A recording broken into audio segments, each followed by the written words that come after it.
Welcome to episode 67 of the Eat for Endurance podcast. My name is Claire Shorenstein, and I'm a board-certified sports dietitian and runner based in Santa Cruz, California. I provide virtual nutrition services to teenage and adult athletes of all abilities, and I host this podcast to demonstrate that there is no one-size-fits-all nutrition approach towards optimal health and performance. My guest today is Kirsten Screen, a fellow registered dietitian who specializes in integrative performance nutrition and has been in the nutrition world for over 20 years. I actually took a couple of courses with her recently, a very in-depth one on functional nutrition, as well as a masterclass just on ferritin, and immediately wanted to have her come on the show to talk all about functional nutrition for endurance athletes. Now, this is a huge topic, far too much to cover everything in just an hour, or I guess we really did hour and a half, but we aim to touch on the key gut, hormonal, and micronutrient issues that we typically see in our athletes and how we go about addressing these issues. And I will say that this episode contains so much amazing information. Kirsten is a wealth of knowledge, and I know you guys will get so much out of this episode. So grab a pen and a paper and please enjoy my discussion with integrative performance dietitian Kirsten Screen. Kirsten, welcome to the Eat for Endurance podcast. How's your morning going so far? My morning's great. I'm excited to be here. I'm excited to finally have this conversation. I know you and I have been having this conversation offline, kind of on and off for a couple of months. So I'm stoked to be here. Thanks for having me. Yeah. So before we dive into today's topic, I'd love to hear a little bit about your background as a dietitian and what led you to specialize in integrative performance nutrition, as well as anything you would like to share about your own athletic journey? Because I know you're a runner. Yeah, absolutely. So actually what led me to becoming a dietitian was my own athletic journey. I had a horrific track coach. I will say that I will die on this hill. He was horrible. He was probably great at coaching track specifically, but as far as being a comprehensive human to guide young, impressionable females, no. And we got horrible advice, long story short, horrible advice. Everybody got injured. We were basically told we all needed to be smaller and should avoid eating any type of protein because it would just make us fat because there's fat in protein and so on. This was a long time ago, clearly. Yeah. It was a long time ago. Pre-internet sort of being, the place where we would go and get information. So I got injured. Everybody got injured. And I said, this doesn't seem right. I'm going to go do some research, and I happened across Nancy Clark's Sports Nutrition Handbook back in 1995. That's how long ago this was. And I was just obsessed, and I consumed that book with every fiber of my being, and that set me on this path. So I sadly stopped running for a long time afterwards because I was just so, disenchanted by the whole process. And it wasn't until after college that I picked up running again from a very different perspective. But that led me down the path of becoming a dietitian through some ups and downs of my parents going, that's not a real job. You should be a doctor. And I'm so grateful that I did not listen to mom and dad. Love you, but I didn't listen. So my career then started very much like every dietitian's career, I assume, from all the ones that I know, with a lot of preceptors telling me that my plans for the future were ridiculous and that was never going to happen. And I needed to work in clinical and I had to pay my dues and I had to check the boxes and I had to listen to the doctors and all the things that we've all heard. And as a result, my path to where I am today took longer than I would have wanted it to take because I did all those other things. I worked in corporate wellness for a long time, and I loved that. It was a great place to work, and I very much enjoyed it. But then my husband and I had a lot of kids very quickly. I say a lot, 3, but for those of you who have more than 2, that third kid's a doozy. That third kid is a doozy that nobody warns you about. I love her, but my God.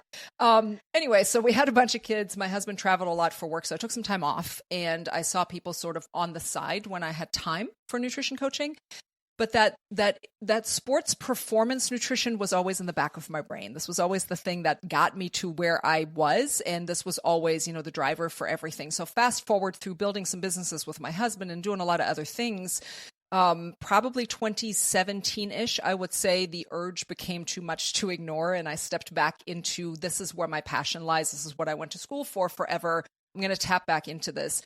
And I started back on nutrition coaching very much from the perspective of I'm going to help athletes and active individuals improve performance. And it kind of led me down this rabbit hole of a lot of what we do as sports and performance dietitians ends up being surface level that addresses the immediate need of like, yes, we got to get more grams of carbs in and are you hydrated and what's happening with electrolytes. But I found that so many people were having such deeper issues that we deferred to someone else.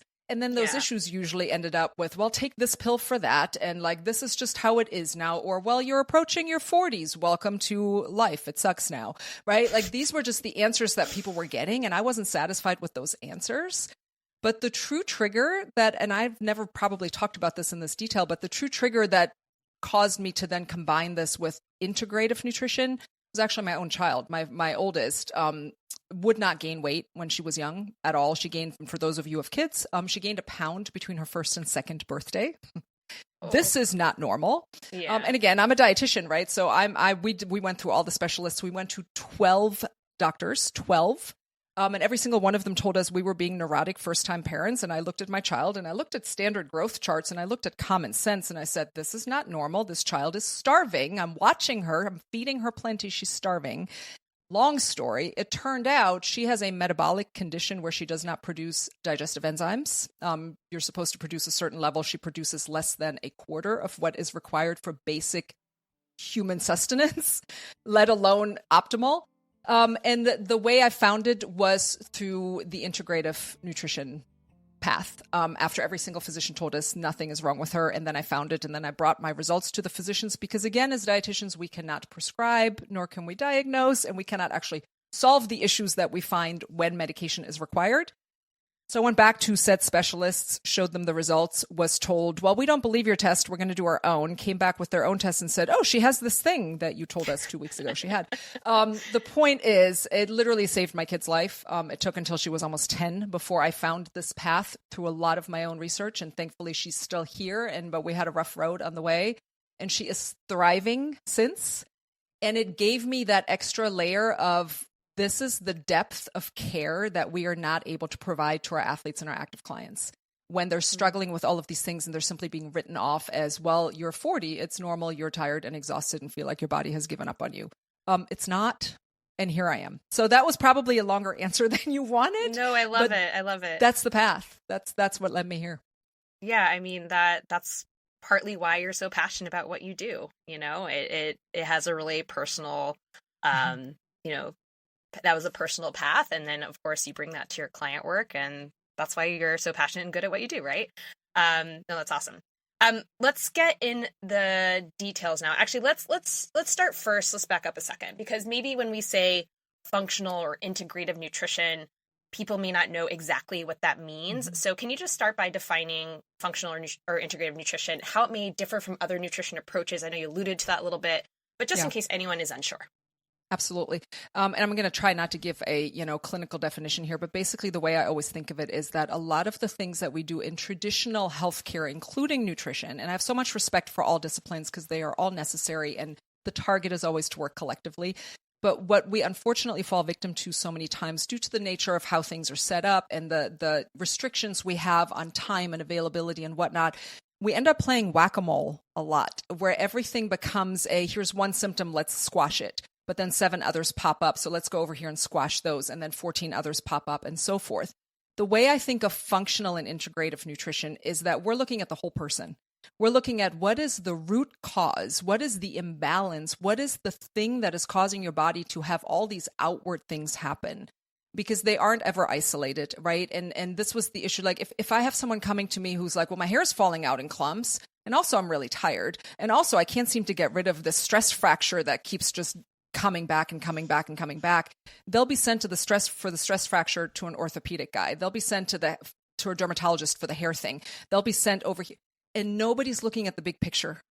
And all of these things are related because your body wants one thing and one thing only, and that is balance. Your body wants homeostasis. Your body wants stuff to just be and have all the right resources. So when I think of integrative nutrition, it is that. It is how do we look at the baseline function of what the body is meant to do, which in my world and your world as dietitians, in every world, but we're the ones who verbalize it, comes down to nutrient availability. This is what I always tell people. Everything you do, you have a broken bone, it comes down to nutrient availability. Your hair's falling out, it comes out to nutrient availability. Even if it caused 7 disease states in the process, all of it comes down to, is your body able with resources to fight what's happening, to get itself back to balance?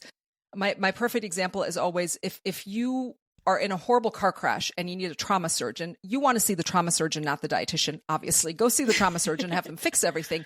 However, the trauma surgeon can fix everything If your body doesn't have resources to now heal the things that were fixed, you won't get better. You get better in the end because your body has nutrient resources to do the work, to produce energy, to have micronutrients that make all the enzymatic reactions work, to put new skin down, to build new connective tissue, to have your brain function. Everything comes down to that. So in my world, when we talk about integrative nutrition, or integrative health, really, it is about, are we getting to the baseline layer of what your body is missing for normal function to happen? Because the body's really smart. And it's smarter than our brain. It knows what it needs to do. We usually get in our own way, or due to good intention with playing whack-a-mole, we create roadblocks where the body can no longer do what it is originally intended to do. Awesome. Thank you for that. Yeah. So our topic today is quite broad, and there's no way we can cover everything, of course. The course I took from you was literally like 8-hour plus long, very intensive. And there's so much more. I know, and that didn't even do everything. So just, to set everyone's expectations, we're not going to literally do everything and tell you how to fix every single thing. But we are going to try to highlight the key issues that we see in endurance athletes when it comes to the gut, the hormones, and micronutrients, and how, as you said, in many cases, these things are all connected. So many things are linked. So since you are so passionate about gut health, that was like really the thing that got you started. I know you've talked many times about like GI map is your favorite test. Let's start with the gut. So what are your main concerns when it comes to the gut health of your active clients, and particularly your endurance athletes? What a great question. And I'm going to start with a broad answer. My main concern is that everybody doesn't pay attention to their gut at all. It's just a thing that's there and we don't worry about it, right? But the reality is your gut is everything. The gut is the epicenter of everything. Literally every other organ can't work if the gut doesn't work, because again, where do we get nutrients from? The gut, right? And as dietitians, we know this, and we all went through our clinical training that if somebody's gut dies, we have to get them nutrition otherwise, right? And we start talking about intravenous nutrition, which we know is never going to replace what's happening in the gut. But the big picture of it is, I always explain that the gut is your last line of defense to the outside world. It's inside your body, but it's the last line of defense to the outside world before things that were outside are now going to go inside. And when I say inside, past the lumen, right? Past that mucosal barrier into your bloodstream. And your gut has a very specific job. And it is not just take in stuff to turn it into nutrients. That's part of it, but also keep out stuff that's not meant to be there. And this is going to gross a bunch of people out, but if you've ever taken microbiology in any form or fashion, you know this, which is why I'm the person in my house that throws away everything that's at 3 days old, and we no longer eat that. That's now done. If you ever took microbiology, you will look at a hot dog a different way. My point with that is it's also meant to keep stuff out, right? And every day we consume things that are just in our environment, that are normal, that are meant to be there, but your gut has a job, and that job is to be very discerning for what goes in and what stays out. And your gut also has to have the right bacteria in it to determine what nutrients we can actually produce and absorb. Our B vitamins, for example, are assimilated by the bacteria in our gut. Our active thyroid hormone is turned active from inactive hormone through the bacteria in the gut. When the gut's not functioning, literally every other system doesn't get what it needs. Every other metabolic feedback mechanism no longer functions properly. But we think of the gut as an afterthought. And also many of us, if we're not having GI symptoms, like we're not having diarrhea, constipation, pain, reflux, we think our gut is automatically fine. We literally don't pay attention to the gut. I cannot tell you how many clients we have had who had zero GI symptoms, but all of their other symptoms were directly related to improper gut function. So the gut is everything. And your question to me was, what is my main concern? Concern number one, nobody pays attention to their gut. So do that first. Pay attention to your gut. But then second, are you giving your gut the love and support that it needs? Because it does so much work so that everything else can do work.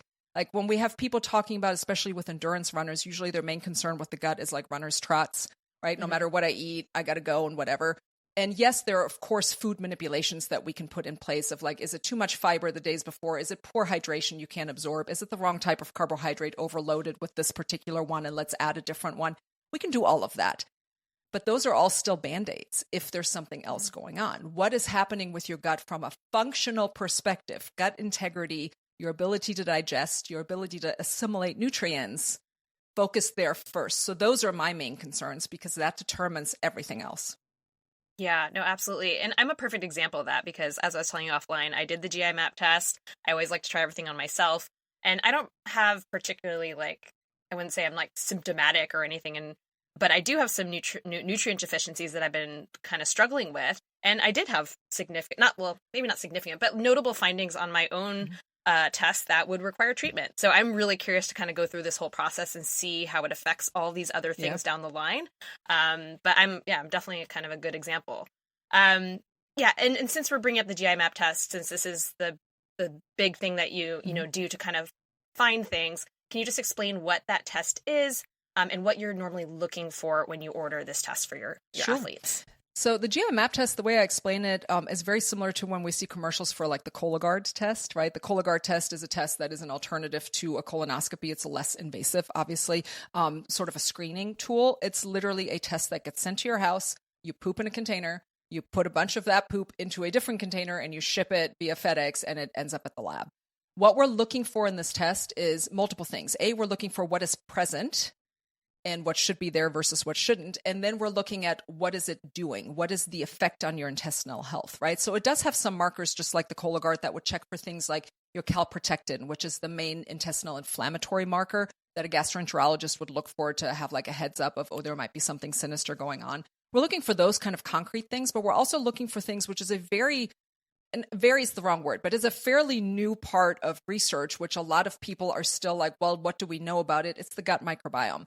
But we know so much about the gut microbiome, and like anything in research, application versus proof in research, there's a 10 to 15 year lag. There always is. There has been with everything in the past, right? But the research is there. We know the DNA of the microbiome, of the human microbiome that should be there. There is so much, there are so many studies happening now, especially with the gut-brain connection, which a lot of neuropsychology researchers are now digging into when we're talking about things like anxiety and depression and neurological disturbances that are directly impacted by what's happening in the gut. But we know just from a metabolic perspective, from a nutrient perspective, we know for a fact that the B vitamins are assimilated by gut bacteria. You don't have enough of that, you can't do it. All of us have somewhere between, 2 and 7 pounds of bacteria that lives in our gut. And its job is to do exactly that, to keep us alive. We also all grew up in a generation, especially if you're my age, where antibiotics were handed out like candy for everything, right? Everything. Like, you've had a stuffy nose for 2 days, take amoxicillin for 20, right? And as a result, we have significantly impacted what our body's naturally meant to do. So the GI map test then tells us, here's what we want to see. This is the bacteria that needs to be there in order to build those B vitamins. And there's some that we call keystone bacteria that are meant to be there to make sure that your intestinal lining gets the main food source that it needs in order to regenerate itself, because everything in our body has to constantly do that. Certain bacteria produce short-chain fatty acids that become the food for your intestinal lining to regenerate itself. You don't have that bacteria, and any insult to your intestinal lining, your body has a harder time fighting because you literally don't have the resource, always comes back to resources, to do that work, right? And then we look for other things that might be overgrowing that aren't necessarily bad, but that we don't want to have get out of hand. Things like staph or strep that have negative impact on your immune response. And especially with, and this is, we're talking about runners, I know, but runners are still humans. I see this with a lot of my clients who have significant skin issues, or especially females who have significant, repeat bacterial vaginosis or repeat yeast infections, things like that, really bad cystic acne, those kind of things. It's bacterial imbalance. It's microbial imbalance. And if we're already seeing this on a gut level, that's systemic eventually everywhere else in your system. So we look at those kind of things. Where are there things going on that shouldn't be there to this degree? And we also on the test see like the big gun pathogens, right? Like nobody should have E. coli. You should not have E. coli in your system. E. coli happens more often than people think, and usually your immune system can deal with it, and it's a couple of days and then you're good. Sometimes it's not. We have found things like C. diff infections, which from a hospital perspective, often acquired at a hospital, when they get out of hand with certain virulence factors, certain versions of C. diff can be fatal. These are very significant infections that very often go missed because it's like, oh, you just have some diarrhea. But like we're seeing the DNA of this stuff present in your stool. And I don't want to freak anybody out. This is not common. We don't see this a lot, but this is part of what we're looking for. But then the bigger piece, and what I love about the test, is that it gives us a really good glimpse of what's going on from your intestinal integrity. What is your gut able to do that it is meant to do? Because it isn't just food goes in and poop goes out. There's a whole lot that happens in between to make sure you can function So we can see, for example, clear indications of you don't have adequate stomach acid to digest your food. How do we know? Because you're not digesting fat. How do we know? Because you're not producing digestive enzymes from your pancreas like you should, right? Or we see significant impacts of your liver's probably not clearing certain things the way that it should, because we're seeing an increase in certain markers in the intestine of something that's preventing things like estrogen being excreted when it should have been excreted, because now we have a disruption in that normal process. It just gives us really good indication of the functional integrity of this is the job your intestine is meant to do, and here are 17 disruptions in the process. And they're related to what's going on. They're related to intake. They're related to, immune response. Where can we intervene with support? And that's what we do, because we're dietitians. We don't intervene with medication. We intervene with support. Where can we give the body access to the resources it needs to close those gaps? So I'm fascinated by the test. I love the test. It's the same test that showed me what was wrong with my own child when I was told by 12 specialists that there wasn't anything wrong. And they said they ran every test, and it literally came down to her pooping in a container. And this poor child had been scoped in the hospital, out of the hospital, top and bottom. I cannot tell you how many times from 6 months of age on. And in the end, it came down to pooping in a container in the comfort of her own home. And we found exactly what was wrong. And she has not had an issue since. So to say I'm a little bit obsessed with the results of this test is probably an understatement. Yeah. Yeah. And I'm not paid by them, just so you know. I am not sponsored by GI Map. They don't even know I say these things. No, I get it. Yeah. And, I guess my question, I know you're so passionate about this test, you would have everyone do it. And I know you have everyone in your house do it regularly. But I guess for my listeners, because, it's a cost, it's not a cheap test. It's not like outrageous, but it is a cost. Who would you say is really like the ideal person for this test? Like, what symptoms are we looking for? I know for your own clients that you recommend it as just part of your coaching, but for anyone listening and they're curious about this test, like who would you say really needs to get something like this done? Yeah, great question. So for our own clients, for one-on-one coaching, it's not optional. It's part of our one-on-one coaching, because we know that when we start layering solutions, it's all just a Band-Aid unless we know the foundation's functioning, right? Which doesn't mean everyone that we run this test on has anything significant going on. But we always want to confirm that, because otherwise I'm shoveling snow while there might be a blizzard, and that's not helpful, right? But in general, I would say pay attention to whole body symptoms. We actually, with all of our clients, whether they are in one-on-one spaces or not, we have a symptom questionnaire that kind of systemically goes through everything. And when we start seeing a bunch of those things pop up, then I'm going to start, my ears are going to be perked by that, right? For anybody listening at home, here's what I would look at. If you're having any type of GI symptoms, immediately, no questions asked, let's run that test and see why.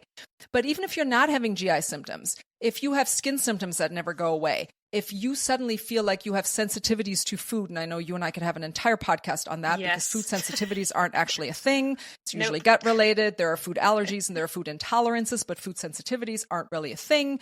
Please do not spend your money on an IgG food sensitivity test. Massive waste of time. But like those kind of things, you have food sensitivities. You feel like every time I eat this, this happens, right? And it doesn't even have to be GI symptoms, but let's say every time you eat a certain food and now, your face breaks out.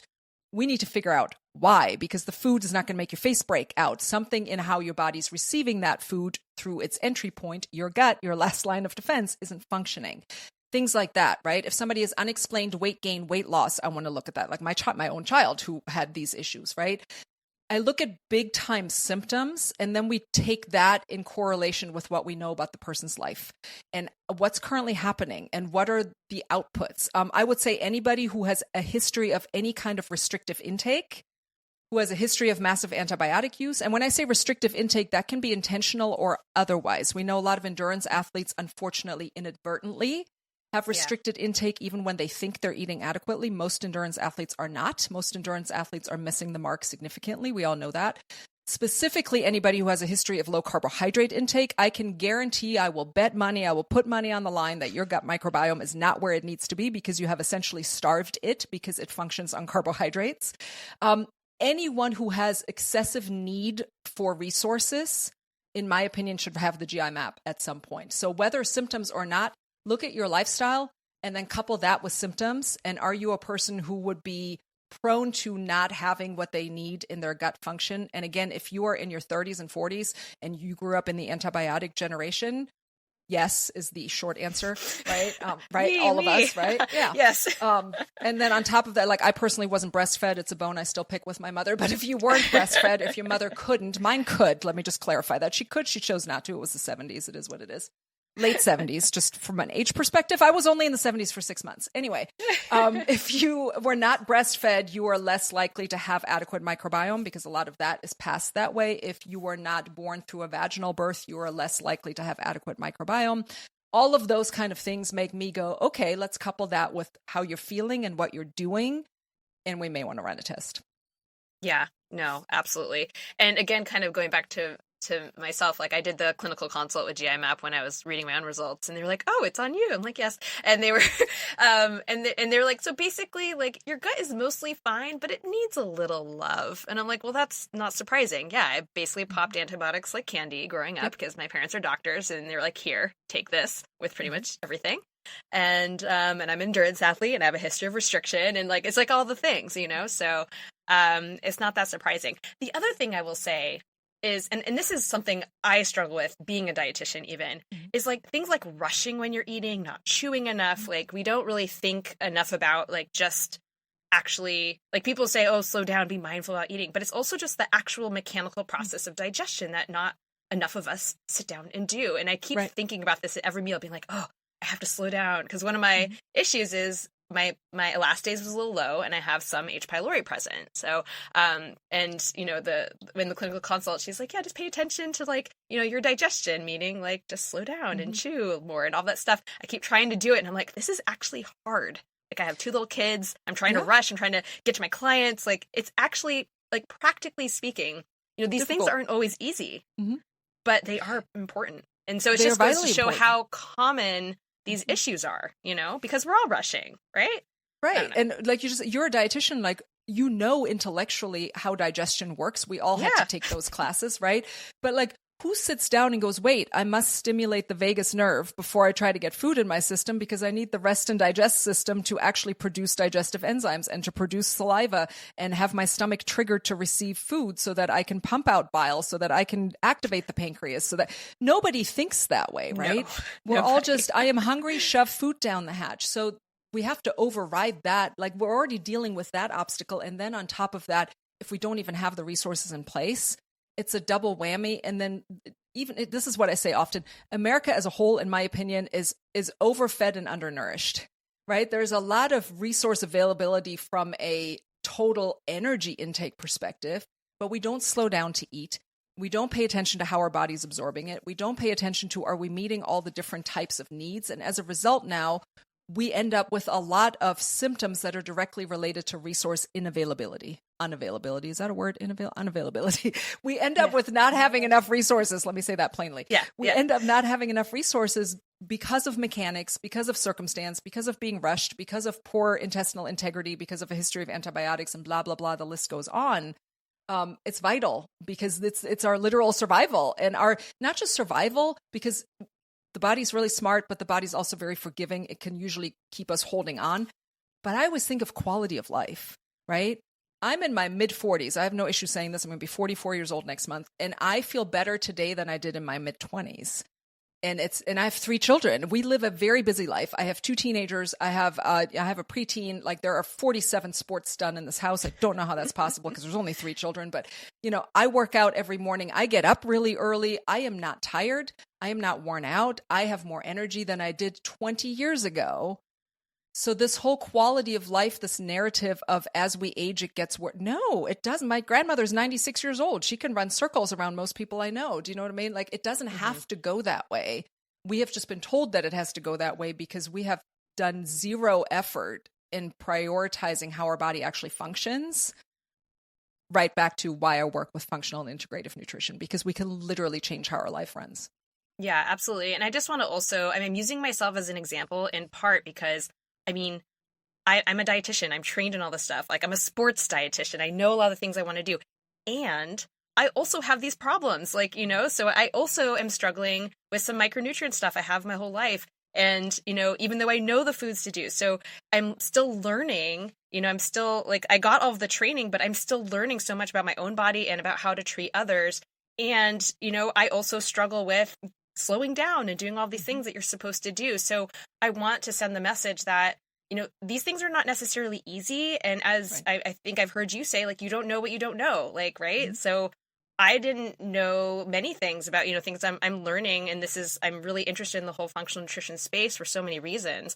But yeah, so just kind of keeping it real and like, I'm not the perfect inside and out. Like, I have my own issues and you're kind of on the other side of it, and you've been doing a lot of work on your own self, and you've been doing this for a really long time.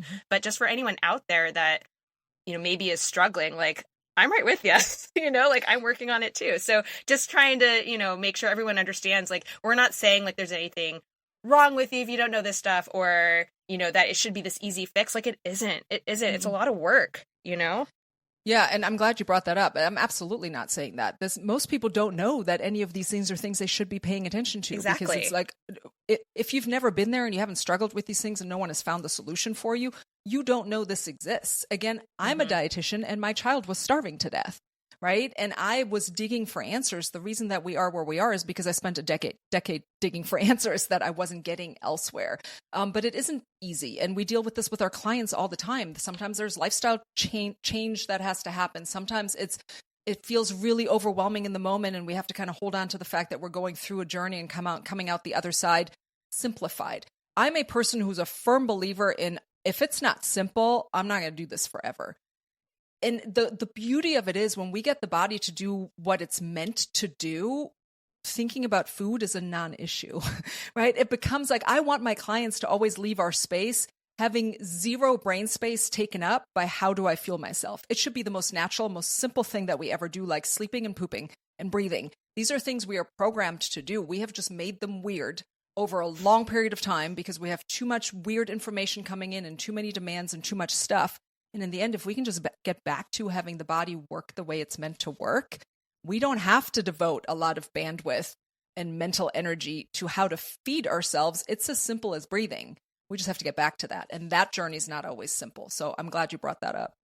Yeah. And I think even what you're saying about, it's as simple as breathing. I think people get so overwhelmed by what's the right way to eat, or even just the right way to eat for me. Like, how do I know how much and what? Like, as you're saying, like, many time people, like, if they're even getting enough calories, or let's say they are you getting enough of the micronutrients? So I think people get really lost in all those details, and for good reason. I mean, it can be confusing for some, especially if you don't know very much. But as you've also said before, I think it was more in the course I took, you can feed yourself all the things, but if your gut isn't in a good space, like, forget it. You're not going to, like, that's basically where I'm at. I feel like I've been doing all the right stuff in terms of the food. I've been supplementing, like, all this stuff, but it's not really where, like, it's gotten better, but it's not where it should be.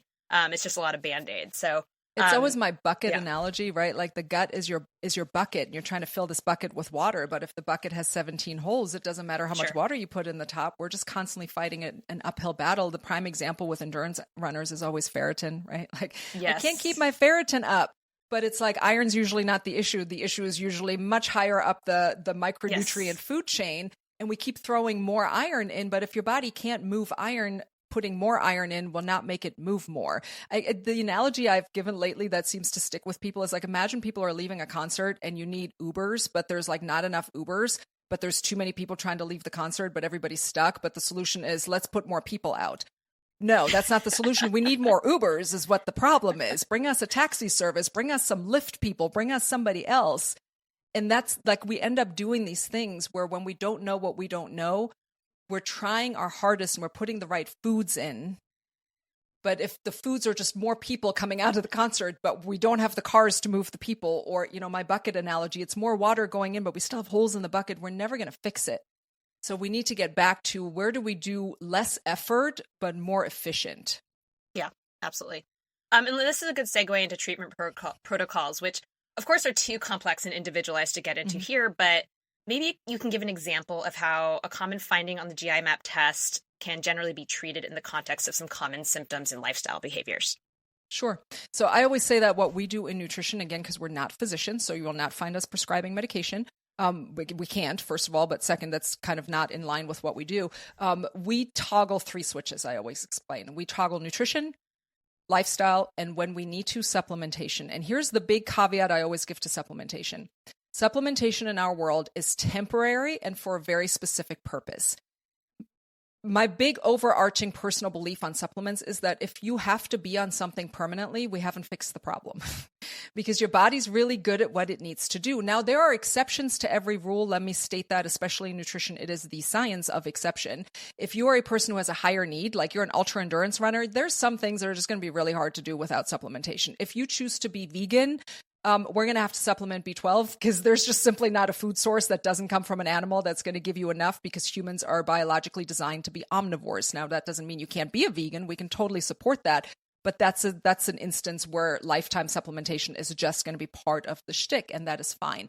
When I talk about supplementation in the context of what we do, it's usually because we found something that's currently not working. We found a hole in the bucket, and that could be parasitic activity. That could be overgrowth activity. That could be you don't have the right microbiome to produce the micronutrients that you need. That could be something like you are on hormonal birth control, which should automatically for everybody mean a B complex vitamin. Now, don't go out supplement on your own. Talk to a qualified professional that is a registered dietitian because you want specific things.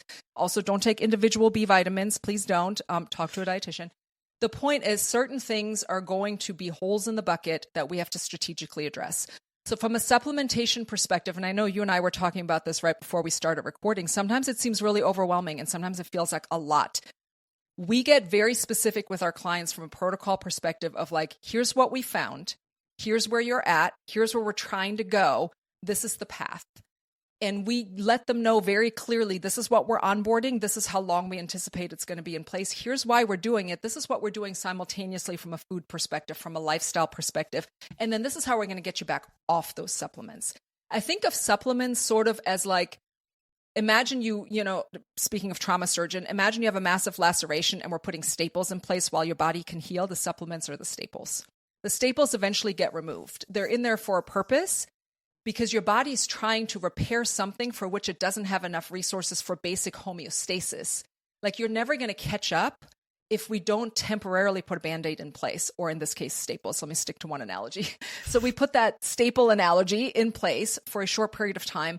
And those supplements then can be herbal protocols that sometimes are naturally occurring antimicrobials. Sometimes it is nutrients. Sometimes it literally is, like in the case of hormonal birth control, we need B vitamins in place because your body cannot methylize to begin with. And now we have a shortness of being able to absorb these things because you're on this hormonal birth control. Your need has gone up and you can't take in enough. We got to put a Band-Aid in, right?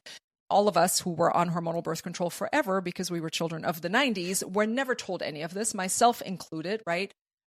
These things matter. So we're going to very specifically look at what's going on, put those supplements in place in conjunction with what's your overall lifestyle and your actual need, and then we remove them again. They're very temporary in our world.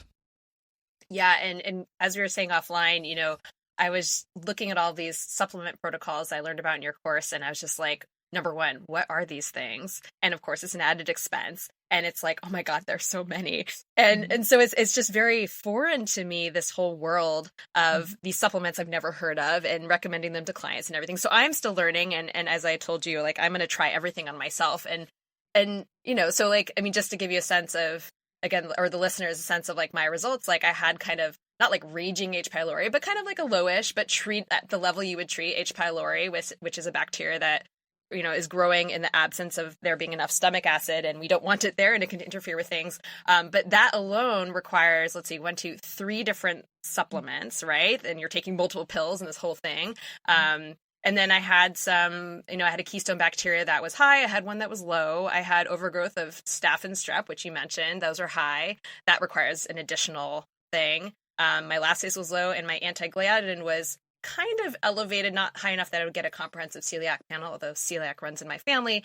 But it would require temporary removal of gluten. That's always a one where I'm like, BS. Like, like I'm always so used to like, why would you remove gluten if you don't have celiac? But, learning a little bit about this, I'm still, again, kind of finding my footing in all of this. But just to give the listeners an example using myself of what this all looks like, I mean, it's a lot. It's a lot of stuff. And my findings weren't that severe, No. And but we often have worse. We need to treat.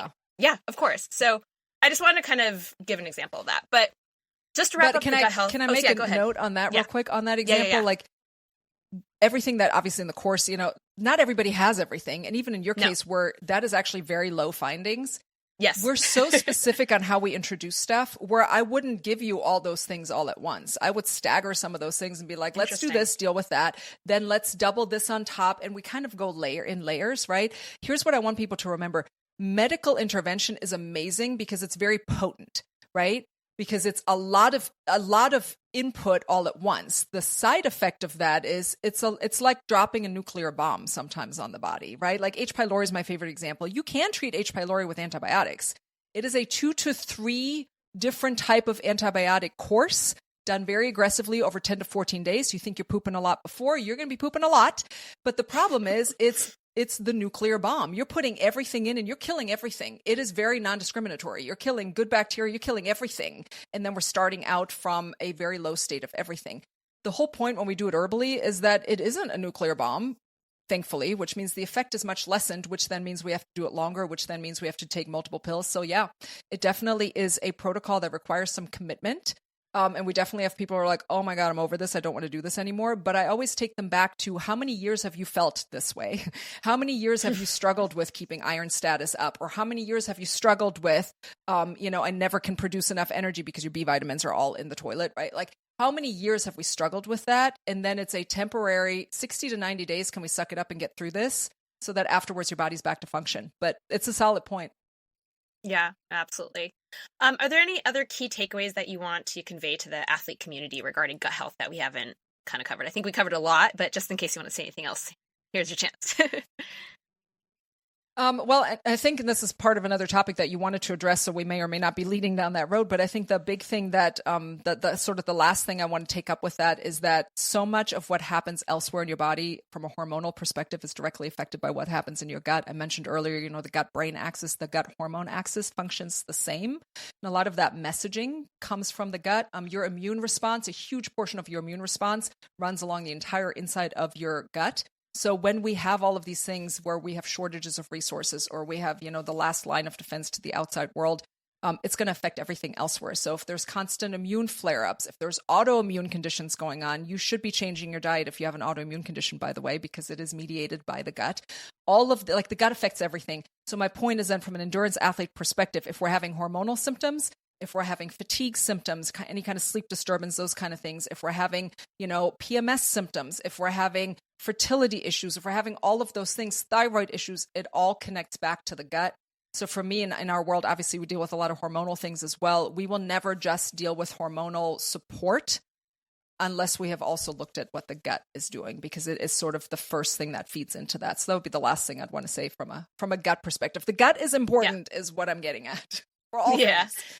Yeah, and that's a perfect segue to hormonal health because that's the next area. And that's definitely an area that I don't do as much in. And as you were saying in the course, it's like we don't learn as much about it in school. But we certainly see lots of issues in our athletes, especially our endurance athletes, use a test called Dutch, which I'll have you explain in a second, when indicated with clients. So like what we did with the gut, what are your concerns with hormonal health when working with your active clients and especially with your endurance athletes?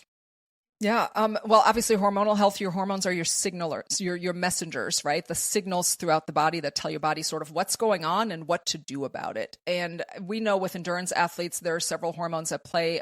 For females, I'm going to say the sex hormones matter, but not just the female ones, the male ones also. Obviously for our male clients as well, but females tend to be a little bit more sensitive to that because we work on such a cyclical hormonal panel, right? Where men tend to be, no offense, pretty boring from a hormonal perspective. It's up and down, day and night, and that's what that is. And for women, that's not how it functions because we have a much larger role, obviously, as the childbearing gender of the species. So hormones are hugely affected, and because so many endurance athletes struggle with adequate food intake in general, but then adequate carbohydrate intake specifically, females' hormonal pictures are hugely affected by that. But also the other one for endurance athletes, that's the big one, is cortisol, because running, as much as I love it, I'm a runner myself, I'm an endurance runner myself, it will drive your cortisol response. That is normal. It is meant to. Your body is meant to raise cortisol when you have any type of stressor, which running is. It's a positive stressor, but it's still a stressor. But that then coupled with other things like inadequate gut health or things like inadequate overall intake is going to affect things, or if you're on hormonal birth control, is going to affect things like testosterone levels, which collectively is going to affect your insulin resistance, is going to affect how your body pumps out more glucose. It's going to affect how much glucose you're able to access while you're running. Hey everybody, sorry to interrupt, but I have a big favor to ask. If you're enjoying this episode or my show generally, and you haven't subscribed to the show already, please hit subscribe so you don't miss any episodes. Share it with your friends or whoever else you think would be into it, and rate and review the show wherever you listen. All of this supports me and helps keep this show going and growing. So I really, really appreciate it. Thank you so much. Let's get back to the show. When we bring it down to the lowest common denominator, which is what most runners care about, is running endurance and running speed. Those are the things most runners care about. Can I run for longer and can I get faster? And all of those things in the end depend on, can your body access what it needs through the gut? And then is the signaling going to the right place to do the right thing with the things that it's accessing? So hormonal balance is a huge component of this. And I just want to give the caveat of, we are not endocrinologists. This is not about changing hormones. We can't do that, right? This is not medication to change hormones. It all always comes down to supporting the body's natural hormonal function. Hormones require massive nutrients. Like, for example, something that none of us learned in school as dietitians, and we go to school for 6+ years, the largest sort of reservoir of vitamin C in the body is in the adrenals. Not one time in my scholastic career was that ever communicated to me. These are things I learned later. I also had no idea until I learned this significantly later, how much sodium and potassium is used by the adrenals every single day. And also, how many people out there ever hear about their adrenals? Never. Your adrenals produce cortisol. Cortisol has a big important job. When the adrenals can't access what they need, cortisol can't be produced like it should. When you have been chronically stressed for a long period of time, you have produced too much cortisol, and now we have a negative feedback loop where your body's going to be like, we're still producing it, but we're going to turn it off and turn it into cortisone because, frankly, we're tired. And you're burning through these resources over and over and over, and you're wondering why you can't get out of bed in the morning, and you could take a nap for 5 hours at 2:00 in the afternoon, but then when you're exhausted at night, you put your head down and you can't fall asleep, like to save your life. That's cortisol. That is your adrenals not having resources. That is you having basically run on an empty tank, literally and figuratively run on an empty tank for a really long period of time. And in the end, it comes back to, we didn't have enough resources to do the work that we were asking our body to do. And now it has affected how our hormones function, which is normal. This is a normal hormonal response because the body is beautifully engineered to do that. But just because it's normal doesn't mean we feel good. Just because it's normal doesn't mean it's optimal. It's your body telling you, hey, listen, I'm kind of burnt out. I can't keep doing this, but okay, you're going to keep making me do it. Okay, so I'm going to try to do the best I can with what I got, but just so you know, I am tired. And that's the hormonal feedback, right? And you and I talked earlier also, both of us were on hormonal birth control pills for a long period of time. These things not just affect stuff like your B vitamins, but also being on the pill is going to upregulate something called your sex hormone binding globulin, which will potentially permanently stunt your testosterone production. Testosterone is vital for blood sugar regulation. It is vital for muscle mass maintenance. It is vital for her normal hormonal feedback and maintaining metabolic function. These are not things that we're taught. These are not even as professionals, but let alone as the consumer. I was handed a birth control pack when I was 16 because I had cramps, right? And it was like, here you go, just take this indefinitely. And that was the instruction. That was it. And I took that until we wanted to have kids. And now I know better, right? But all of it ties back together. And especially when we're talking about endurance athletes, endurance sports are a huge stressor and demand on the body. It's beautiful and glorious, and there's nothing better than the runner's high. There's literally nothing in nature that is better than the runner's high. I'd argue with me here, but there's nothing better. Nothing. It's all right? It's all beautiful, but it means the body has a massive demand. And if we don't do the work to meet that demand, because we barely do the work to meet the baseline demand, because we just assume it's normal when we're 40, everything starts feeling crappy, then it's just a constant deficit. And this is where nutrient support comes back into play. How do we support this normal hormonal feedback given our lifestyle so that we don't end up in a massive hole, and by the time we're 45, we have to hang up our running shoes because we can't keep up? But we could if we just did it differently. Yeah. And when you were talking about cortisol, one thing that kind of came to mind, and this has been like always the case in my racing history over the last, over a decade, is every time I do a long race, whether it's a marathon or a trail race or whatever, like I am so tired at night and I cannot for the life of me sleep. I'm normally like I can sleep. Okay, I've had various sleep issues, but like, and I did a quick poll on Instagram and so many people are with me. Is that, so that's probably a cortisol issue? Yeah, that's a cortisol issue. What we usually see is that normal cortisol awakening response, which should be like cortisol is fairly low when you wake up or overnight, but when you wake up, there should be a massive spike. That cortisol spike is the response to you waking up. So when we wake up in the morning, and I wake up at 4:00 in the morning, I am that person because I want to, and this is when I enjoy to run and my children are asleep and it's quiet and it's glorious. I wake up and my feet are on the floor and I'm up. Like, this is not a struggle for me every morning. And it's 4 a.m., which a lot of people be like, how's that? It's because I pay attention to my cortisol response. When we wake up, it should be a spike immediately. Your body going, we are up. And this is the stressor that makes the adrenals release a bunch of cortisol in your system. And then it's a slow decline throughout the rest of the day. And by the time we get to nighttime, when we should go to sleep, it's really low, which means our body is settling down and we are ready to close our eyes and go to sleep. So many people either have a flatline curve or a completely inverted curve because we don't have the resources, that's micronutrients, especially for cortisol response. We're talking potassium, sodium, vitamin C, magnesium, things that make all of that work. And then suddenly we don't have that spike in the morning, which is why, like, anybody who says they can't function without coffee doesn't give you energy. Coffee makes your body believe you have energy because it literally blocks the receptors for fatigue. So it makes you think you're awake, but you're not. You're still just as tired. But if you can't get functional in the morning without coffee, you have massive cortisol issues. Let's fix the cortisol issues. And like, you don't have to drink coffee. You can enjoy it if you want to because you like coffee, but these things should happen normally. We wake up in the morning, we're awake. We make it through the whole day without a slump in the middle. That 2 p.m. slump is a massive indicator for cortisol issues. And then when we put our head down at night, within 10 minutes, we should be asleep. That should be normal. Yeah. And what's interesting about that slump is like so many people blame carbohydrates for that slump, which is like, come on. Which carbohydrates literally give us energy, not the other way around. Yeah. Exactly. But it's such an easy thing to blame, right? Because that's also in the news. Carbohydrates are the devil. No, they're not. You probably have massively deregulated cortisol. Yeah, exactly. Like why wouldn't you just address like your stress and other lifestyle issues and then your nutrients? Because that's complicated, right? It's much easier to blame the bagel than to do that. Of course. So can you explain what the Dutch test is and what you're usually looking for when you order this test for athletes? Yes. The Dutch test is massively controversial, is what the Dutch test is. A lot of physicians are not fans of the Dutch test. And I get that. I respect that. Here's where I live on this. We are evidence-based practitioners as dietitians. We are. Where I'm no longer comfortable with going with clinical evidence base is when we refuse to see new developments. That's when my brain goes, okay, we have literally now gone against what we signed up to do. Science changes. We find more information.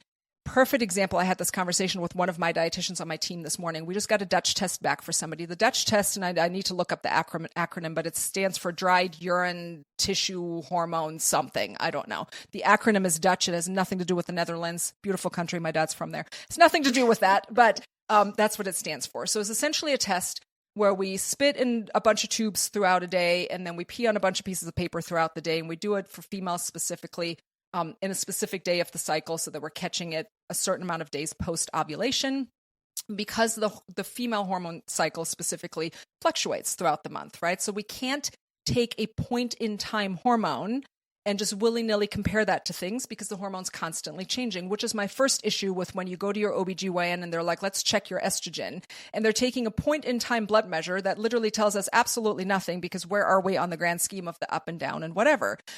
So that's the first piece. But what I look for in this test is patterns.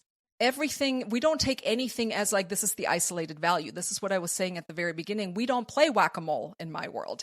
We don't look at one thing and go, we're now drawing 17,000 conclusions from this one thing, and we just deal with this one thing. We don't do that. We look for patterns. How does this relate to what I'm seeing in the gut? How does this relate to what your actual day looks like? How does this relate to the fact that when you're sitting in car line at 2:00 in the afternoon to try to pick up your kid, if you close your eyes, you might get in an accident because you literally can't stay awake? What am I seeing on the test that correlates with all of that?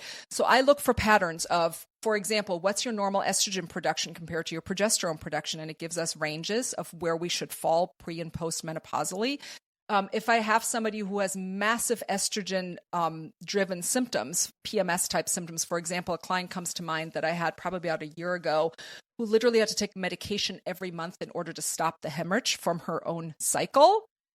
Turned out she was massively estrogen dominant. She was just overproducing estrogen. We put a few key measures in place. She had been on this medication since her last child was born 9 years prior.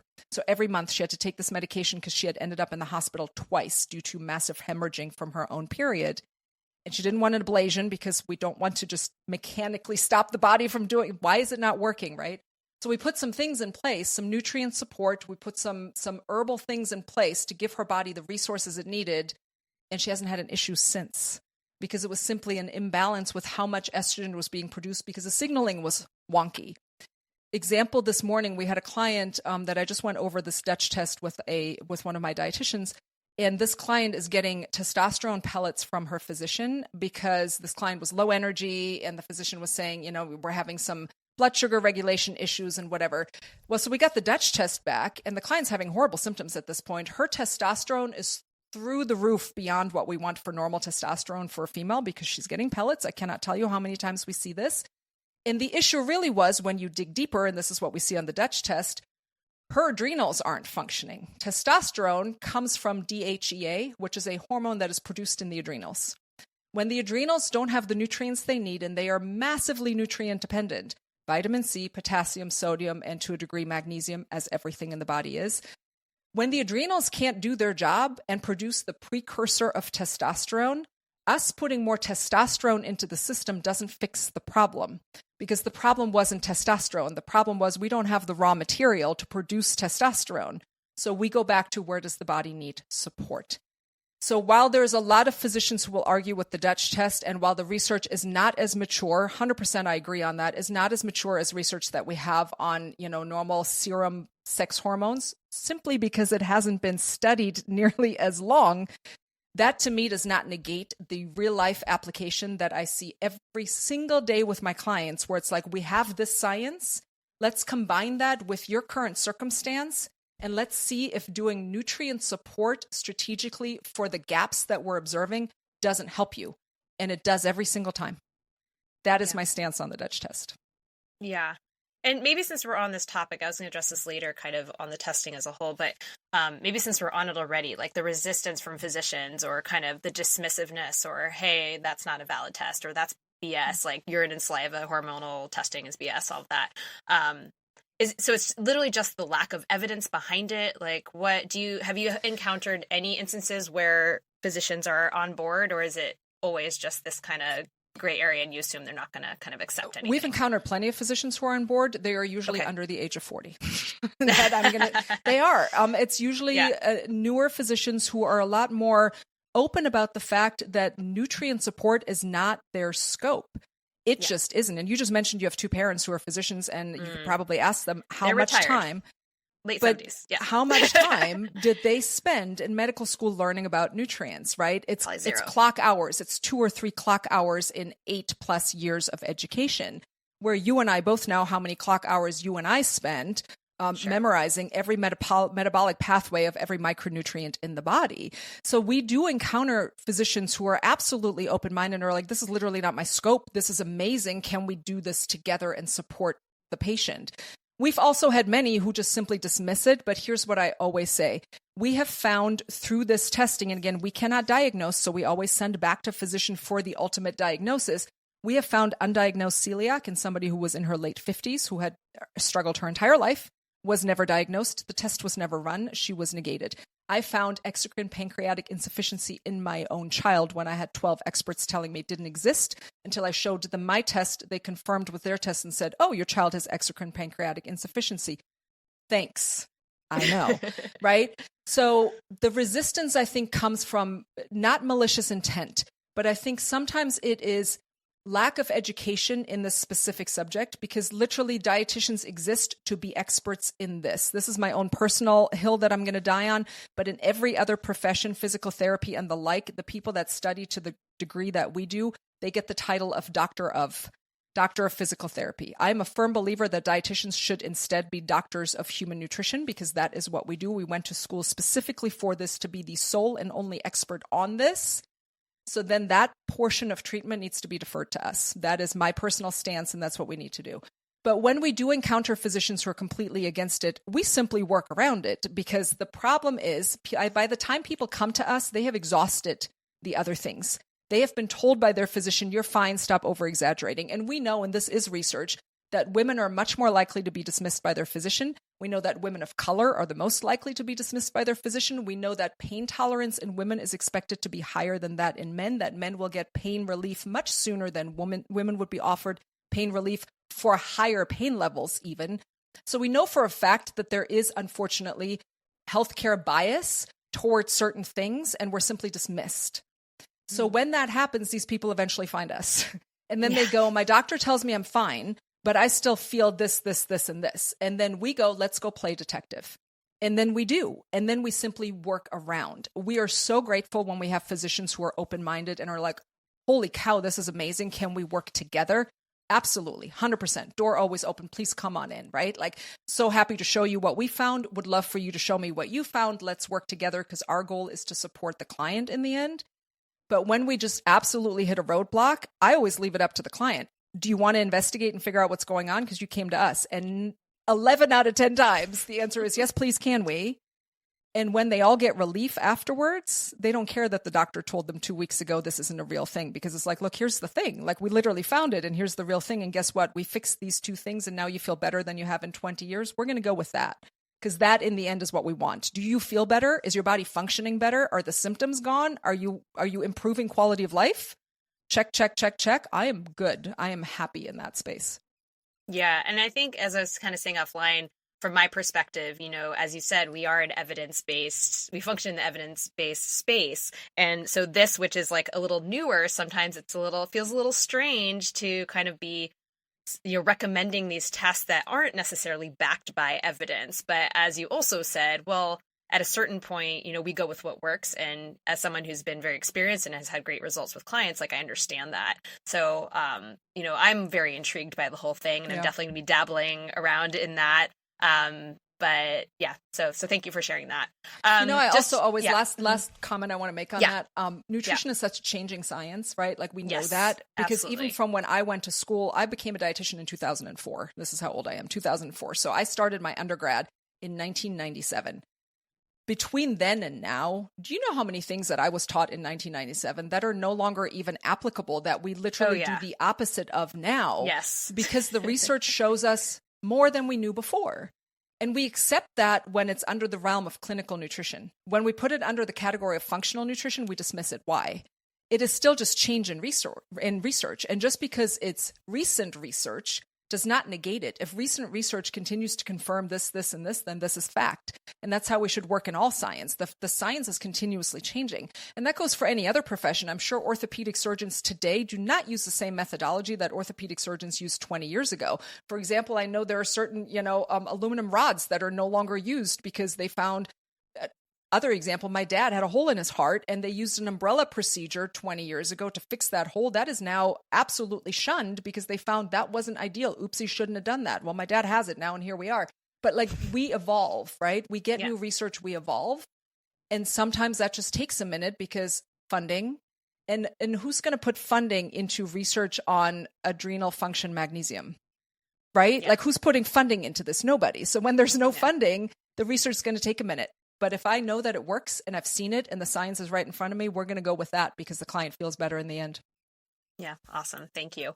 So again, we can't get into treatment protocols, but as we did with the gut, can you just give a general example of how a common finding on the Dutch test can be treated, again, in the context of maybe a common symptom or lifestyle behavior? Yeah, so perfect example I gave earlier on this client that is massively overdosed at the moment on testosterone pellets. Obviously, that is something that she'll have to take up with her physician. Our advice on that is always, we cannot advise you as to your hormonal replacement treatment. That is the physician's job. But I would encourage you to go back to your physician and go, I'm having X symptoms and I feel like my testosterone is too high. And I've also discovered through my dietitian that my adrenals aren't producing adequate DHEA. Can we try that route first? So in her case, a treatment protocol protocol for us would be, let's pump you full of the micronutrients we need in order for your adrenals to have the resources they need, which then again, you asked earlier, goes back to the gut. Can you absorb them? Right? Because if you don't have enough stomach acid, you're going to have trouble absorbing these. If your micronutrient or if your microbiome isn't good, we're going to have trouble absorbing this. So we address it from there. But so for this person, a protocol would be, we're going to do something called an adrenal cocktail, where we're essentially giving larger doses of potassium and sodium with some whole food vitamin C. We do not want to do artificial vitamin C because that can interfere with iron absorption and other things. This is where nutrition gets really complicated. And then we just make sure, in this case also, she's an endurance athlete, and this is so relevant to your audience. Most endurance athletes are not getting adequate protein. Most endurance athletes are not getting adequate overall resources, right? There's usually a caloric deficit. We're often not getting enough macronutrient representation, right? We're either under eating carbohydrates while we're running, or we're under eating protein in general. So we're making sure those things in place. And then also for most endurance athletes, this is where we manipulate lifestyle a little bit. If we're not producing DHEA, go lift some weights. Reduce the volume of running and go lift some weights, because you know what triggers DHEA production? Muscles under tension and muscles under strain, because your body needs to produce more testosterone in order to deal with that. So go ahead and lift some weights. Those are the things we do. We support the body in the work we're asking it to do. We want it to produce more testosterone on its own. Let's make sure you have enough food in general, calories. Let's make sure you have enough protein, vital for the production of testosterone. Let's make sure you have enough micronutrients, specifically these minerals, for your adrenals to produce the raw material for testosterone. And then let's stimulate that process by you going to lift some weights. These are easy things that we can do in normal diet and exercise without taking testosterone pellets. And then let's see what your body does. If after that it still can't produce enough testosterone, okay, sure, let's go pharmaceutical route. But let's give it a chance first, instead of just immediately pumping you full of something that has now put you over where you ever want it to be. Yeah, and I think that's also a good thing, a good example, because in our male athletes, one of the concerns is low testosterone, right? Yep. And we often see that in relation to kind of chronic underfueling and other things. So just again, it's not about supplementing with testosterone, which we also know is not really helpful, but really going back to your overall nutrition and lifestyle behaviors. So that's a good one. With cortisol, do you want to point out any things that you're typically trying to focus on with the cortisol So stuff? cortisol is actually, so much of that is lifestyle management. We again want to make sure the adrenals have what they need, whether cortisol is really high or cortisol has bottomed out and is really low because it used to be chronically high. The point is your adrenals are using a lot more raw materials than they have access to. You're basically burning through stuff faster, right? So we just have to backload a little bit. Again, the same thing. We're going to make sure we have plenty of sodium and potassium, whole food, vitamin C, and magnesium. But then we're also going to change some lifestyle stuff. The easiest way to get your cortisol awakening response to go back to normal is when you get up in the morning, you flip on all the lights. I get up at 4. I'm nice. I don't do this in the bedroom because my husband does not get up at 4. But I go into the bathroom and I immediately turn on every light, which is the opposite of what people want to do because you're tired and you're like, but that's what you need. That is for your body to signal, okay, it's time to get up. Now, ideally, it be sunlight. But again, I get up at 4. So for me, it isn't. So that's the next best thing. But if you can, first thing in the morning, get immediate sunlight exposure, that is beautiful. That's what you should do because that is the trigger. The other thing is absolutely no caffeine until after you've had food and you've had water. And when I say food, I don't mean you looked at a banana while you walked past it. I mean a full breakfast. I mean, we had carbohydrates, we had protein, we had some color in their fruits and veggies, fiber, right? And you had an actual meal and water, and then no coffee until that has happened. You need to rehydrate. You need to get nutrients in your system so it can produce stuff. Then you can have your coffee if you want. But then my rule is no caffeine after 12. For anybody who's struggling with hormonal stuff, especially cortisol stuff, no caffeine after 12 because you're simply masking symptoms and not able to tap into that normal response that your body has. Every so often, if somebody's really, really struggling, we'll repeat that adrenal support mix at nighttime, or we'll do some really calming like magnesium glycinate at nighttime to help the body get back that magnesium that it needs. Also, glycinate tends to be more gentle on the stomach, so we're not having the GI effects of magnesium because that's not the target. The goal is not to get it out. The goal is to absorb it. And then really, really good hydration in general, because we can pump your body full of everything. If your kidneys can't hold on to it, it doesn't matter. And then stress relief. That's the big one, whatever that looks like for people, right? Like, and running is not stress relief. Let me be clear on that. Running is a stressor. It might clear your mind, but it is not stress relief. So this is where it's like, go for a walk with your dog, and not for speed, not for steps. Just go for a walk with your dog. Go smell the flowers, literally, if you want to, right? do that. Go have a date with your spouse. Go sit in the garden and stare at the sky. I don't care. Journal, meditate, do yoga, whatever you need to do, but chill out. We also do box breathing a lot with people, which literally will stimulate that vagus nerve to get your body to just woosha, let's just calm it down. So that's part of it. Lifestyle, food, supplementation. I love how your dog, by the way, as soon as the dog like got up and moved around, was like, "Oh, you're talking about me?" He knows. He's like, I heard magic words like walk and dog. He knows. Yeah, no, for sure. And can we just say for a second, like, okay, you're talking about don't have your coffee on an empty stomach. I mean, I can't tell, like, literally every single one of my athletes comes to me, because I work with a lot of runners, but I work with all kinds of athletes. I mean, what do they show me? Like, I'm trying to just get them to eat, period, right? Like, before a run. So I'm lucky if I can get a banana or a toasted banana and almond butter, maybe, or like, or maybe they're like, well, there's like milk in my coffee. It's a latte. Does that count? You're like, yes, the 0.2 grams of protein that you just splashed into your coffee make all the difference. So yeah, I mean, I'd say that most people, especially because they're often working out in the morning, they're not getting like, they're like, I will have to have my coffee, and they're not getting all of that stuff. And then not to mention like I have a bunch of clients on thyroid medication, and that's like, so it's like this constant battle with Synthroid, and like, well, I can't eat if I take my medicine, then I don't want to get up even earlier. And I'm just like, I just want you to eat something, And we struggle with that a lot. And actually, side note on Synthroid, the research actually doesn't support no food. The research supports consistent food. Yes, because we deal with this all the time, because we have a lot of people on Synthroid where this is the same thing that they say. The example I always give, again, my dad, who had this hole in his heart, he had a stroke. When I was doing my stroke rotation during my internship, actually, that exact week he had a massive stroke. He's fine, thankfully. But they had to put him on Coumadin, which is a blood thinner, which counteracts with vitamin K, right? Which is our blood clotting vitamin. And this is always my example. The nutrition order in the hospital written by the doctor at the time was, this man should have no green leafy vegetables because he's on Coumadin.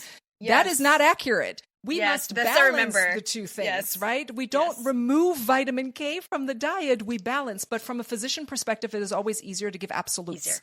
Because that way you don't have to coach people through the nuance. But nutrition is nuance. By definition, by science, that's what it is. So I get that. I get medication. I respect that. But my example always is from the early morning. I run at 4 a.m.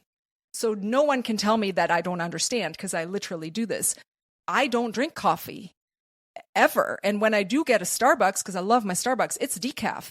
Because if you drink coffee for the caffeine, not for the flavor of the coffee, that means you are deregulated in how your body handles wake and sleep cycles. That is the bottom line of it. If you need caffeine in order to function in your day, you have deregulated wake and sleep cycles. Your cortisol and melatonin are not normal. Period. The end. I was another hill. I'm going to die. I'm going to die on a lot of hills today. But this is what's happening. So we need to support getting you back to that normal process, right? At some point, when you were 12 or 13, you were able to sleep normally. You didn't start drinking coffee like out of the womb. At some point, this functioned normally. Lifestyle and lack of resources has led here. So is it going to suck for a minute and you're going to feel like a zombie? 1,000%, but it's not going to be easier 5 years from now.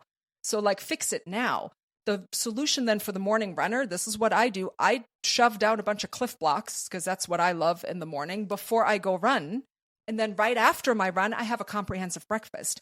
I'm not eating omelets and things right before my run, because you also shouldn't, because your body can't access carbohydrates when you're eating a bunch of protein and other things right before you run. This is not the target, right? This is why you work with somebody like you, with somebody like me, with a qualified sports dietitian, so we can help you work that out.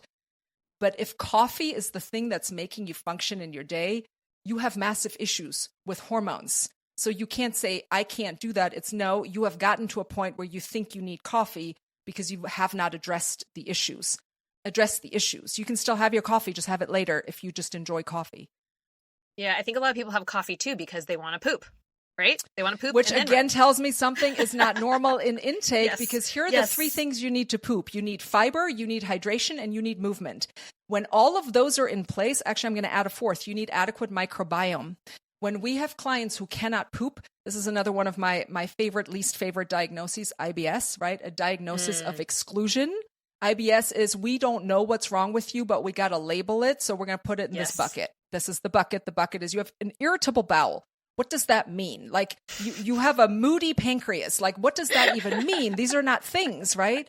Irritable bowel, I cannot tell you how many people we've had with irritable bowel, like IBS with diarrhea or IBS with constipation.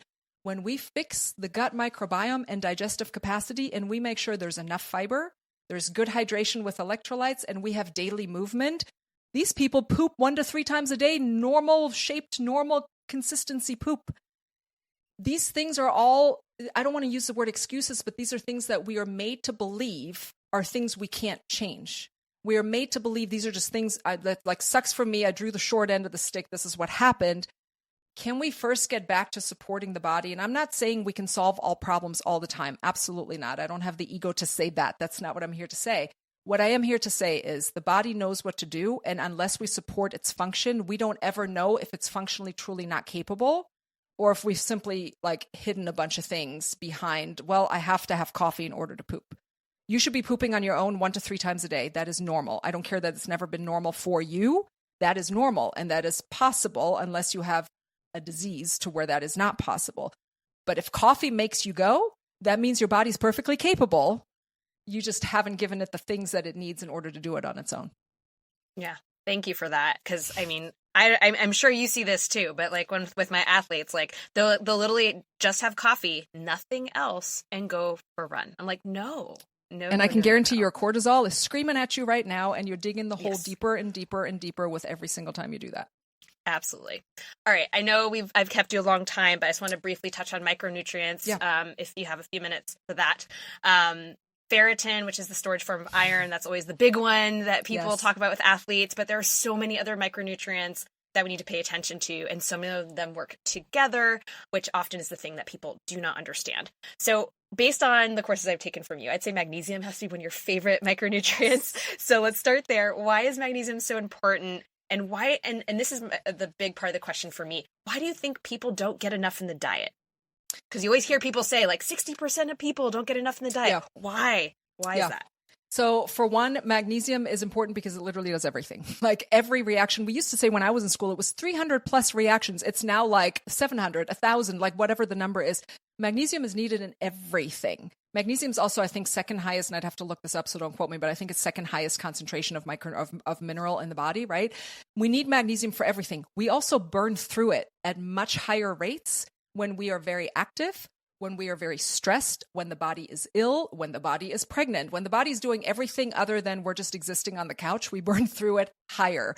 So it's a mineral, right? Which means we lose it in fluid all day, every day, to lesser degree than like sodium and sweat or whatever, but we lose it in our urine, we lose it in our stool, we use it and lose it all day, every day. We need it for everything. Why do I think people aren't getting enough? Because most people aren't eating a balanced diet. Most people are chronically undernourished. Even when they're eating enough total calories, they are undernourished. Magnesium is found in a lot of whole grains. Magnesium is found in fruits and vegetables. Magnesium is found in the things that have been made the culprit in the media, whole grains, carbohydrates, which they aren't. And magnesium is found in the things that people traditionally choose to eat less of because they might be less palatable than, potato chips. That's the fruits and veggies.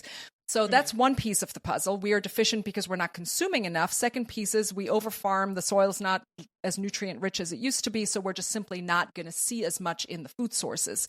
However, you couple all that together is most people are chronically stressed. Most people are under eating them. And then most people's food sources don't have an adequate amount. So you add that together and we're simply in a hole. Magnesium is one of my favorites because it supports literally everything. Like I can't think of one thing that we touch in our nutrition practice that isn't directly supported by magnesium. And then also add other things like hormonal birth control, you're immediately deficient because again, you're burning through more things, right? But nobody tells you this because here's just a pill to solve the cramps, which I get that. And I'm not saying don't take hormonal birth control. It's a very personal decision, but do it with open eyes and understand the body needs additional support. But you mentioned one of my favorites, which was iron. Ferritin is the measure that all endurance athletes know, right? Because when you suddenly feel really tired and you can't recover and you feel like you're running through mud and then you go to your doctor and they're like, let's check a ferritin. And here's my favorite with ferritin. They'll tell you when you're a female, if a ferritin is 19, that you're fine. But when it's 15, they tell you you're not. But here's my reality as a performance dietitian. If you're under 50, you're not fine because you literally break your red blood cells and your need for it is high and you're going to feel terrible at 19, just like you'll feel terrible at 15. But the point with this is our solution usually is, because ferritin is the storage form of iron, right? The storage protein form of iron where we can access it to use it. When that's low, the solution usually is to give more iron. But the body itself recycles most of its iron and has plenty of iron, and iron is usually not the issue. Again, always extenuating circumstance. Are you a vegan? It might be the issue, right? Are you a person who has massive hemorrhoids and you're literally bleeding into your intestinal tract? Could be the issue. Are you a person who just had surgery, who has really heavy periods? Those things could be issues. But for most people, that's not the issue. For most people, the issue is that your body's incapable of moving that iron into ferritin. And that requires other micronutrients, specifically in this case, vitamin A, copper, and again, my favorite, magnesium. So when you say, let's talk about micronutrients, this is why I get excited, because they are all connected. And again, root cause. What is the root cause? What is required in the mechanism of this to happen? Which again, I love physicians. They're not trained in this. How could they be? They're trained to stitch you back together when you have a trauma. Amazing. We need them. I want them there. I want them to be so proficient at that. But that means the nuance of iron metabolism probably wasn't covered. But guess what? For us, it was in absolute detail. And I had to remember the biochemistry of it. And I had to draw pretty pictures in organic chemistry. And that was the worst class I ever took. And we had to do all of that. So I know how iron moves, and I know how much you recycle. And I know that sometimes all that's needed is for us to make sure, A, your gut can absorb it, stomach acid, food intake. B, you don't have anything in the gut that's going to sequester it from you. Candida is the one that comes to mind here. Candida uses iron from its host. So if you have massive fungal overgrowth in the gut, eat all that beautiful iron and you're feeding an infection. Great, but you're not getting the iron. But once that's all checked, and we know your iron is normal, because how many times do people have normal levels of iron but no ferritin? Well, let's just give you more iron. What?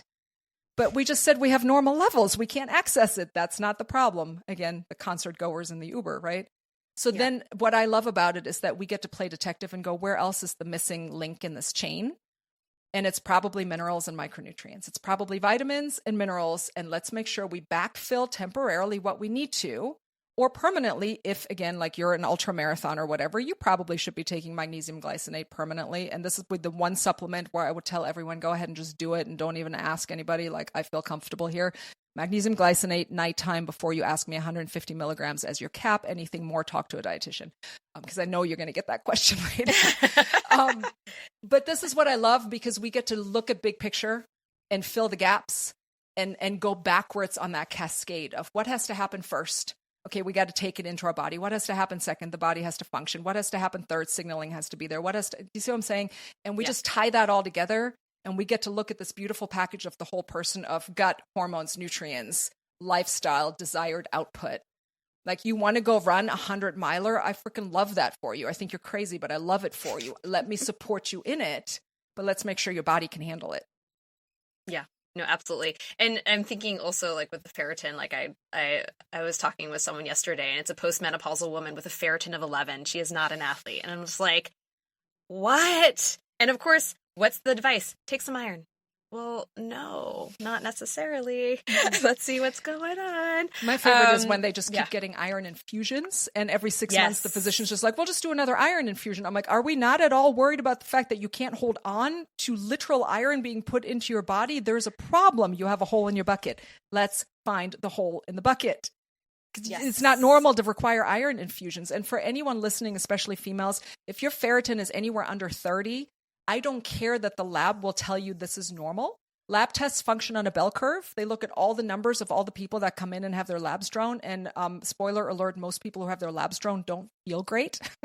So you're looking at the results of people who don't feel great. Normal does not mean optimal. This is another piece that we look at in functional nutrition. Normal is not optimal. For me, optimal for an endurance athlete in particular for ferritin is 50 or above. Ideally 60 or above. That's really hard for most people to get to because of all the things we've already talked about. So don't be dismissed if you still don't feel good. Energy is still low, but they're telling you it's normal because your lab hasn't hit the cutoff yet. Like, how bad does it have to get before we dig deeper? Yeah. And one last question, and I promise to let you go. Let's talk blood testing for a minute. I know it's a tough one because, sometimes people are struggling to get the right things tested with their doctors, or they get things tested with their doctors and they're told things are normal, as you just said, when they're not really. Or they use direct-to-consumer companies like Inside Tracker or Athlete Blood Test, which they're fine with the correct guidance, like working with a dietitian, but consumers don't necessarily work with a dietitian or know how to correct the root cause of these issues versus simply like slapping on a supplement, which we know is just a Band-Aid. So can you speak a little bit about this and how you approach blood work in terms of, to this audience, how you recommend approaching blood work testing? Right. And I have a lot of colleagues and also clients who have used tests like the Athlete Blood Test or Insight Tracker, and I have no fundamental issue with any of these tests. The caveat, like you just said, with guidance of a qualified nutrient professional. That is not your physician. Again, I say that with love to all physicians. I have many friends who are physicians. They're wonderful humans. They are not the qualified nutrient specialist. That is a dietitian. So for me, for anybody who chooses to self-administer testing to get results, you better have somebody by your side to help you guide through those results, because otherwise, what is the purpose of the test? What I don't love about tests is when we use, and this is for all dietitians, when we see meal plans that use things like red, yellow, green. I don't love when tests of blood results use red, yellow, green, because you're creating fear in people where fear may not be the right thing. You're creating concern in people where there may not need to be concern. And you're giving okay in things where maybe, well, this might not actually be okay because we have to look at the bigger picture. So I don't love when these tests give absolutes and then the guidance is a pamphlet, because nutrition can never be reduced to a pamphlet. Nutrition requires interpretation. Always, just like your medical results of any kind should never just be a pamphlet. Let's use interpretation and judgment and discernment. As far as blood testing, we do sometimes use blood testing in our practice to check micronutrients. We use a very specific test that gives us not just serum value, but also intracellular value, because again, serum is sort of like, it's in your body, but can your body access it? We don't know that from that, right? It's a point in time measure. For example, if I have a serum value of sodium, it's going to be different in 4 hours. Like, it literally tells me nothing, right? Like, what's the pattern and what's your body doing with it? It tells me nothing by itself. Another one of my favorite examples for not nutrients, but for blood values in general is a TSH value, which so many doctors will run for your thyroid. TSH by itself tells me very little. What's happening with the other thyroid values? I need to see the comprehensive picture, but it's just not routinely done. So knowing what needs to be measured is key, and then working with somebody who's actually going to look at all of that comprehensively. We actually run the micronutrient test the least out of all the tests that we run, because typically I can look at somebody's symptoms and I can look at their history and their lifestyle and already predict you're deficient in this, this, this, and this. Because as dietitians, we're also trained to recognize if these symptoms are happening, let's work backwards in the chain. This is the micronutrient that mediates that. So I don't need a test to confirm that. What I need instead, and where I'm going to put my effort, is let's find the holes in the bucket. Why are we having these symptoms? Let's go back to the gut. Let's look at hormonal functioning. Let's look at food intake. And from that, I can usually extrapolate with really good accuracy. You're going to be deficient in all your B vitamins. Like, you tell me you're on hormonal birth control. I don't need a test. I can tell you right now that you are inadequate in B vitamins and that we probably need to pay attention to zinc and that we probably aren't getting enough magnesium. I already know all of that. So from a blood test perspective, I'm not a huge fan. It's also the most invasive, right? Like, a stool test is easy. You poop anyway, poop in a container and ship it. Like, it's weird and awkward, but it's not invasive, right? Same thing with the hormone panel. You're peeing and probably not spitting, but that's an easy one to do, right? Blood test is much more complex. It's usually pricey. It's usually invasive. And by itself, what does it actually give us? It gives us absolute numbers that are not put in perspective of what we're doing and what the lifestyle is. And then usually there's no guidance. So it's not my first go-to. I'm not saying they're not valuable, but I'm saying I want a whole lot of support around them and big picture. Because what happens if I get a blood test and it tells me you're low in copper? Okay, now what? Now what, right? Or a blood test that tells me your DHEA marker was low. Okay, now what? Is it low because there's something wrong, or is it low because your adrenals aren't getting enough nutrients? It tells me nothing. I'm going to have follow-up questions. So I would rather just not start from the bottom up, but start from the top down and do that testing first. And then if I need to get specific, we'll throw in a micronutrient panel, but I want to know all the other stuff first. Awesome. Kirsten, this was so amazing. Thank you so much for your time. Tell everyone where they can find you and a little bit about your services and your business. Absolutely. So anybody who is interested in hearing me rant on this more, because I do that a lot, you can find me on Instagram at Screen Nutrition. Screen is my last name, exactly like it sounds, like a computer screen. Screen Nutrition on Instagram. The website is also screennutrition.com. I have another side to my business, if any other dietitians are listening, where I support other practitioners and other business owners in these endeavors. But on the nutrition side, if you do ever need support, if you have questions, you're so free to email me or DM me. The email is hello@screennutrition.com. You can always message us on Instagram. As far as services, we do take one-on-one clients. I have a team of dietitians that works with me. We have a group program that we run every quarter. We have membership services. We have whatever resources you need. We probably have them in place. We run functional testing routinely on people, even if they aren't one-on-one clients. Some people just kind of want to dip their toes in and get some information. All of that is available. It's all on the website. I'm sure it's going to be in the show notes later from Claire, or message her and ask her where to find me. But Instagram is usually the easiest. Anything you need, feel free to drop in the DMs. I'm so happy to have a conversation. Awesome. And I will shout out your 2 courses that I took, the Ferritin Masterclass and Integrate. Those were fantastic up levels for any dietitians looking to get some more knowledge in these areas. Highly recommend. So I appreciate that. Thank you. I'm so glad you had me. This was so fun. Thank you. Super, super fun. Thank you so much. Appreciate it. All right, that wraps up our show for today. Thanks again, Kirsten, for chatting with me and sharing your expertise on functional nutrition for athletes. I've really enjoyed learning from Kirsten through the courses I've been taking, and I hope you got some great information from our chat. Actually, I know you did. All right, it's that time of the podcast. If you're enjoying my show and you want to keep these episodes coming along, the biggest way you can support me is by subscribing to my show, sharing it with others, and rating and reviewing it wherever you listen.